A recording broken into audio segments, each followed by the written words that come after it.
Hi, my name's Lisa, and I thought I would come on here and make a short video about language learning. From my experience, I'm not a language teacher, so I don't have like any professional qualifications that uh, uh, allow me to be able to speak to that experience. But I have been learning French for about 10 years, and over that time, I've watched quite a lot of language learning videos. So I've been following different YouTubers and getting sort of advice on how to progress, because there have been sort of from the beginning to now there were different stages in my learning. So initially it was all just really basic stuff. The cat sat on the mat, the hat that she was wearing, no, not even the hat that she was wearing, her hat is blue. um there's all these kind of really basic phrases that didn't really mean anything, but in a sense, it has to be language learning tends to be quite uniform in its the specific in its detail. There's a lack of detail, so the more you progress, the more detailed your explanations of the things you saw and who was doing what and when they were going there and who and all these kind of things. So it starts off just everything's when you start, it's all in the present tense.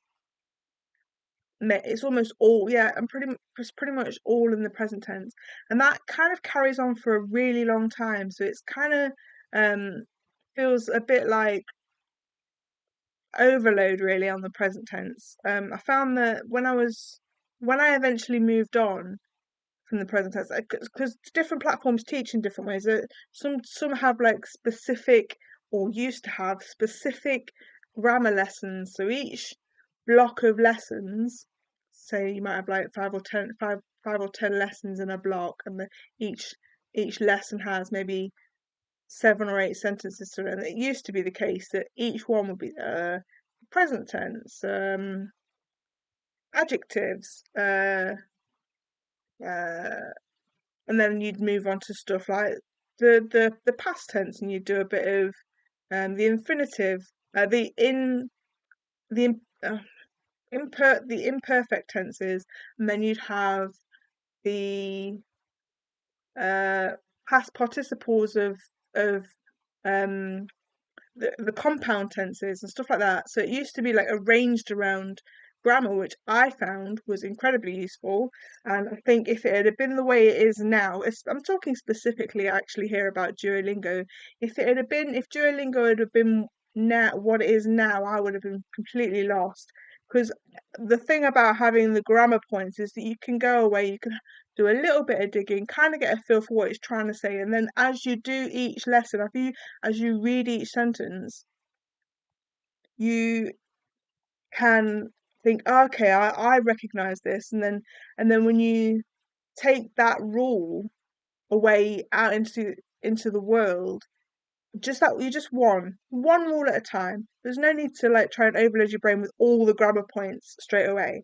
Anyway, so yeah, 10 years of learning languages, and in the start, that's how it started. It was grammar rules, and then it changed to it was all free, and there were hearts, and if you lost all your hearts, you couldn't carry on. And there was earning hearts, and then you could keep carrying on. You get more and more practice, and it's kind of changed over the years. And I have to admit, I would mainly credit my ability to speak French to Duolingo.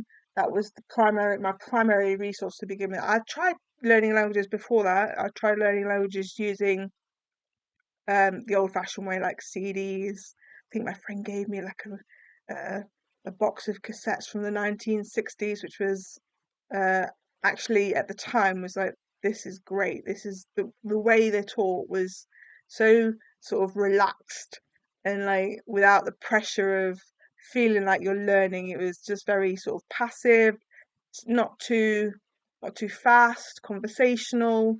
It wasn't like trying to cram everything in, which it was really good at the time. And same with when I was using Michel Thomas, the Michel Thomas collection of CDs that I used to borrow from the library and this kind of thing. And those things were the thing that was missing with those was the everyday, constantly, a little bit of exposure every single day. I didn't have, because if you did that with CDs, it would be super repetitive and you'd be like bored really, really quickly.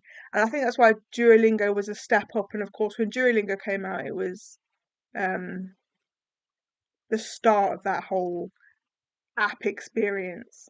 And then after Duolingo, it just the market as it was just was flooded, and you got Babbel, you got Rosetta Stone was around, but that was expensive. There's Rosetta Stone, there's Lingua Talk, there's Babbel, all these different platforms just sort of just arrived from nowhere. It's like Duolingo pushed them into the 21st century and kind of made them sit up and take notice because people who couldn't necessarily afford to take expensive classes had arrived. People like me who had always wanted to learn a language, had always, you know, I would spend, I got French for Dummies in is it the early 2010s? Around the 2010s, something like that. And I tried to learn again by CDs. Anyway, this is just a short introduction to my experience of language learning. I'm not quite sure what else to say really because it's a little bit impromptu. I haven't really planned what I want to say. I just like come on and um, so yeah, Duolingo, which a lot of people rag on, I don't know why, because at the end of the day, it's platforms like that that bring people into the marketplace. Once, because there is a point with Duolingo where everything plateaus. So there's a point beyond which you can't get. So I got to like a lower intermediate level, and then everything just stalled.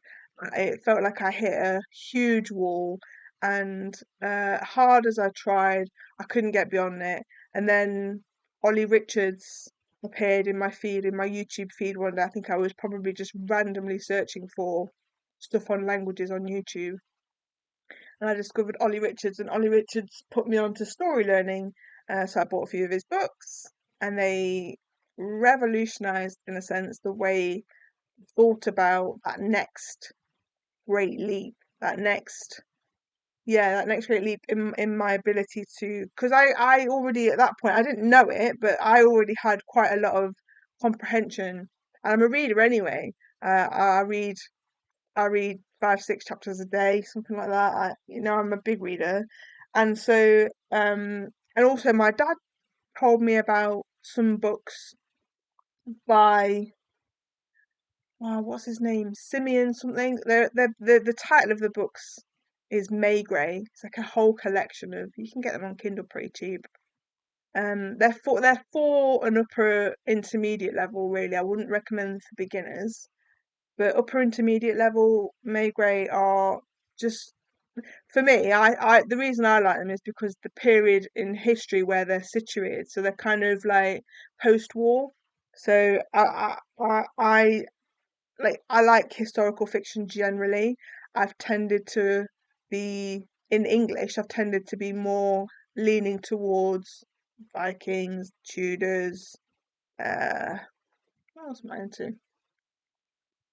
Uh, just further the Anglo-Saxons, the Stone Age. But a lot of my reading is non-fiction. But recently, with sort of learning a language, I've kind of felt like um, I've read a couple of non-fictions, uh, some science. There's some really good material out there in French, and it really doesn't take much more than a lower intermediate to be serious about your reading. So if you're a reader and you're doing Duolingo, you will get there. And the thing with the Kindle as well is you can highlight words, which again people rag on it. It's like, oh, we don't like the fact that you can you're checking all the words. That's not they do make a lot of people make some sensible suggestions about the amount of unreadable material on a page. So you kind of like they say like 10% or something. If you only don't know if you can't read 10% of what's on the page, that's okay. That 10% is what you're reaching for. and you pick it up by through context, which is sort of Ollie Richard and his comprehensible input, and all these kind of lots of people on the internet all talking about comprehensible input, and reading comics to you and stuff, and making it accessible. And I think that's why, and the reason I'm going to say it again about Duolingo is because it opens the market for people who can't afford expensive classes, who can't afford a tutor once a week, because it's not pricey, but when you add it up, it quickly mounts up. And I feel like um if you were serious about it, you can get to a lower intermediate, and it doesn't take a huge amount of effort.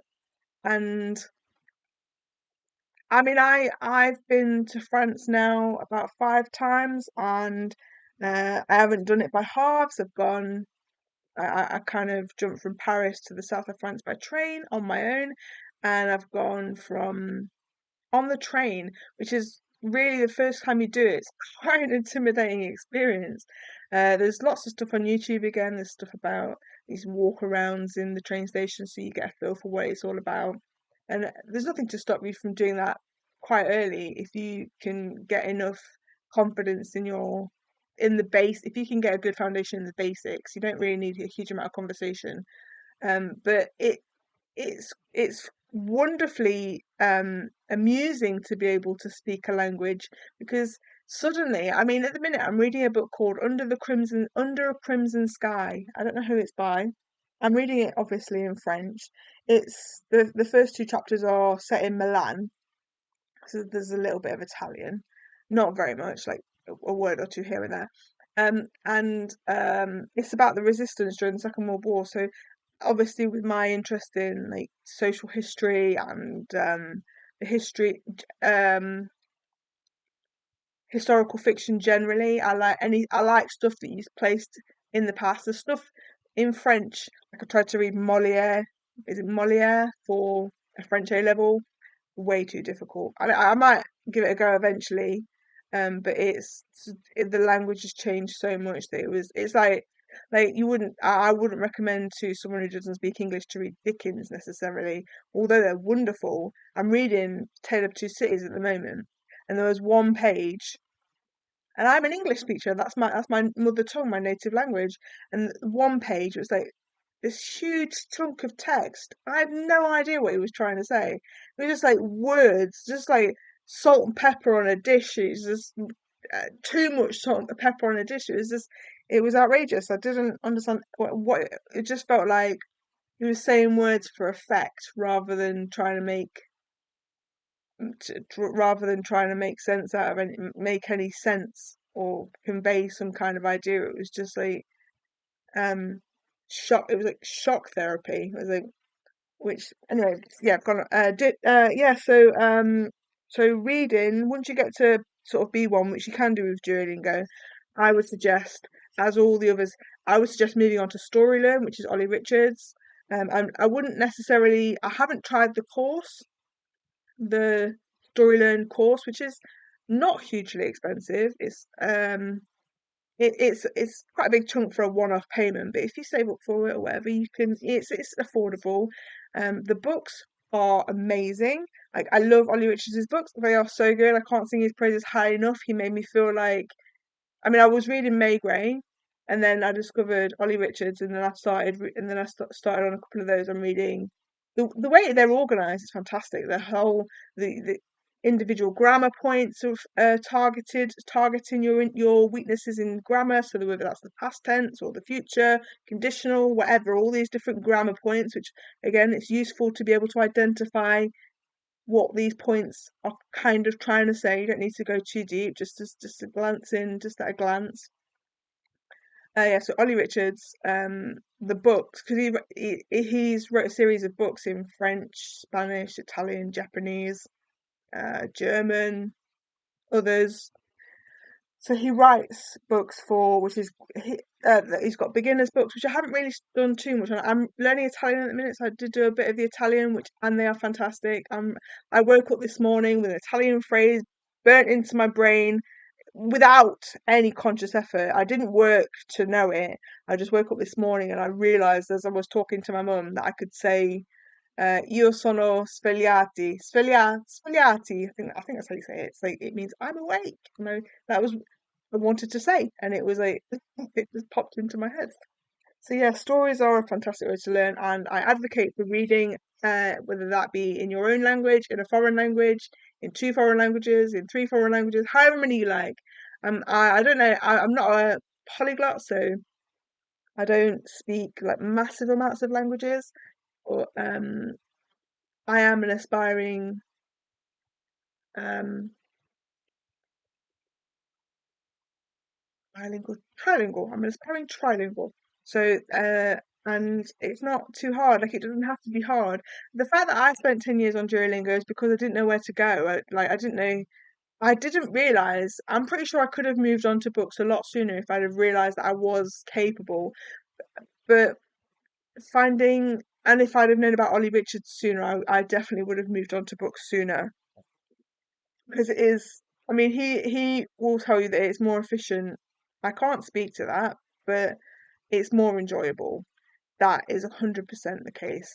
Like doing a bunch of random phrases is fine for a bit, and it will take you to a point, but it's not as much fun as getting into the lane of onto the track of, you know, chasing down uh the thread um of a good story, of looking for those little ways into saying specific things, or how getting the nuance is massive as well. You pick up on all these little things that you wouldn't notice. I mean, because I've been trying to learn connector words for ages, and I'm rubbish at connector words. All the connects, everything that's the in French, even in French, which I'm really good at, um the connections between different parts of a phrase. I can do the basic ones, but then there's all these sort of weird ones that don't seem to mean much, so I try not to get too hung up on it. But anyway, I think I will draw this video to a close.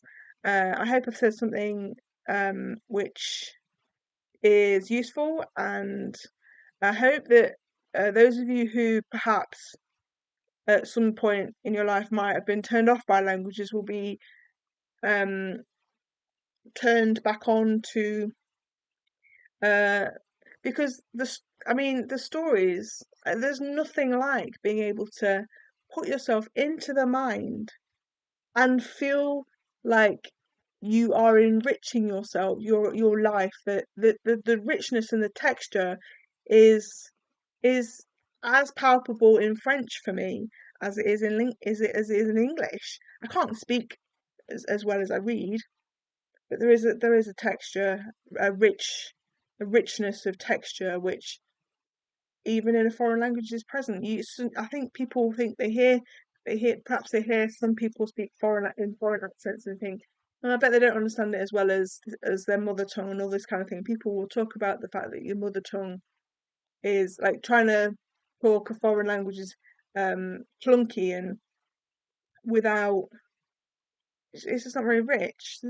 I know I keep saying the word rich, but yeah, it's an experience and a good one, and it will take you places, which is what I think we all want.